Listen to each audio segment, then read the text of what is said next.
Hello, everybody, and welcome back to the Patreon podcast. This week, I wanted to talk about something that's very relevant to me recently, and that's kind of learning to pump the brakes and slow it down a little bit, and the fact that that's perfectly okay. So, if you've been following my saga for the last month, my September has been very, very rough. I had the kidney stone thing earlier in the month, at the start of the month, and then I kind of spiraled into a creative depression and dealing with the health issues of the kidney stone, as well as just mental issues, as well as getting rejected by the Nintendo store for another dev kit for the Switch, as well as I think this month also Death Drives a Bus had an opportunity to get migrated to the Switch, and it got denied by a publisher. And there's just like a huge heap of reasons why this month sucked. And because of that, like I said, I kind of spiraled a bit, and it has been a very long trek to get back into what I feel is normalcy. And I don't think I'm there yet.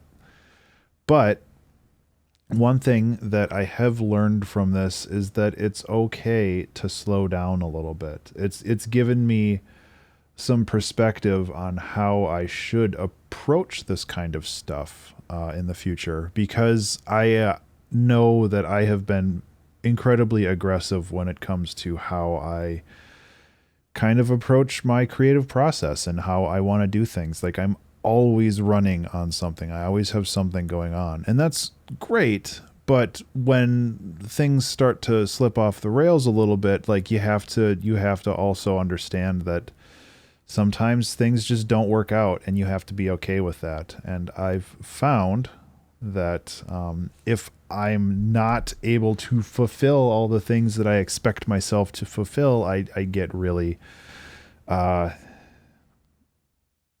the right word? It's self-destructive is not the right word, but I get very down on myself. I get very depressed simply because I'm not doing this, and then that kind of leads into me feeling bad about feeling bad, and then that's kind of what I describe as spiraling.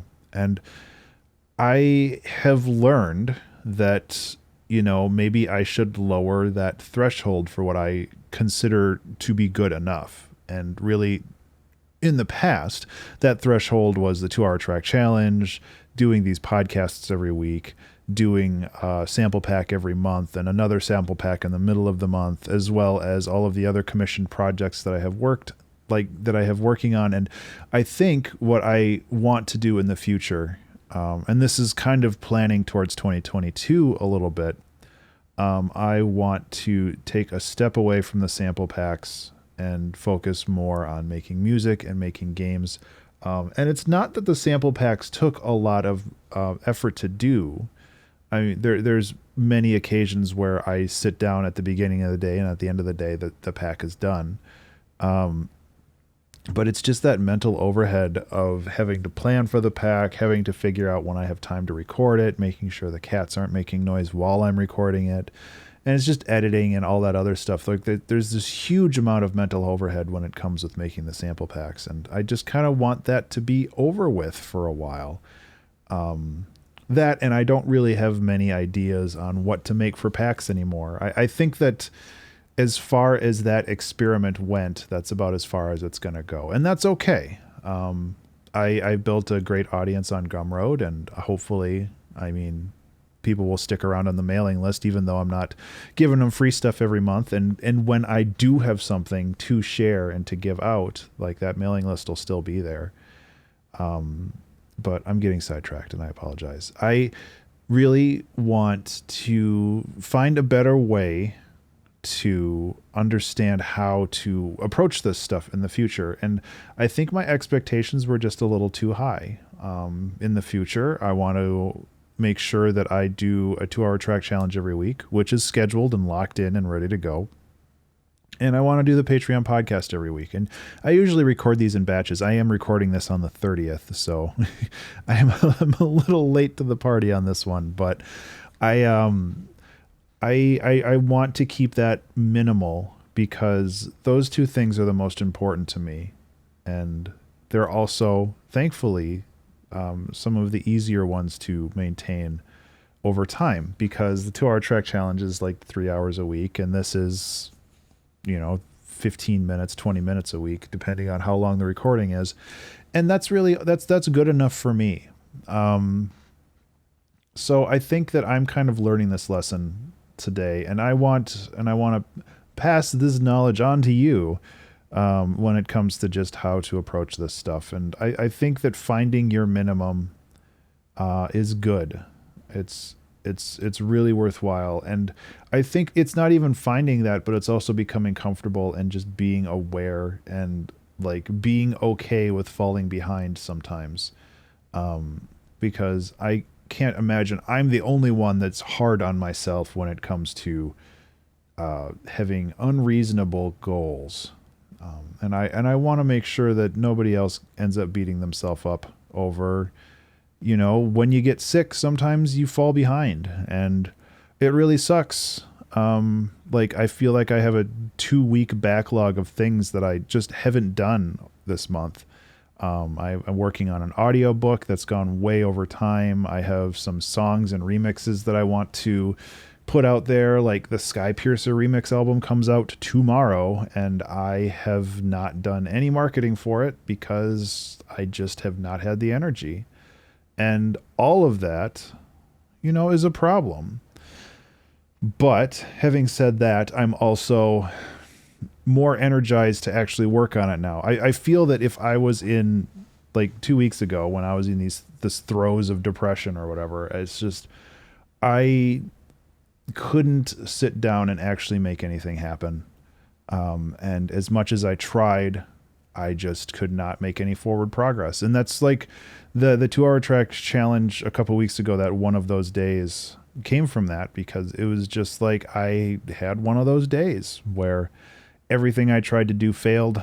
But I still did the challenge, and it actually kind of pushed me a little bit further over the edge, because like I was so out of it and I forced myself to make something and it just didn't work. And that pushed me further because I was just like, oh, I can't even do this anymore. Why am I even making anything? And, I talk a lot about my depression on this, and I hope that that's not a real problem for anybody, because I think that it's just valuable to talk about. But, yeah, like I feel that this is relevant and probably relatable to some people out there. So I hope that helps. But I think the crux and the point that I want to make with this is that I just want to make sure that when I am setting my goals, I am making sure that those goals are completely reasonable. And honestly, for the past couple years, I don't feel that they have been reasonable. And it's led to this. It's led to burnout. It's led to depression and a bunch of other nasty stuff that I don't really want to deal with anymore. So it's me trying to find that new equilibrium. And just because I have a minimum doesn't mean that I plan on staying there, of course. Like, I feel that I want to divert my energy elsewhere. Like, instead of doing the sample packs, I want to try to do small games. And I realize, and this is probably going to be another episode, it might be the next episode, that the way that I approach game making is wrong in some ways. And I want to kind of talk out loud on that. So I think I'm actually going to stop this recording and get that going, because that's a tangential topic. So yeah, I really think that what you should do if you're listening to this is you should kind of evaluate what your goals currently are and what is kind of the minimum viable product that you can generate through that, whether that's like making something every week or making sure something comes out every month.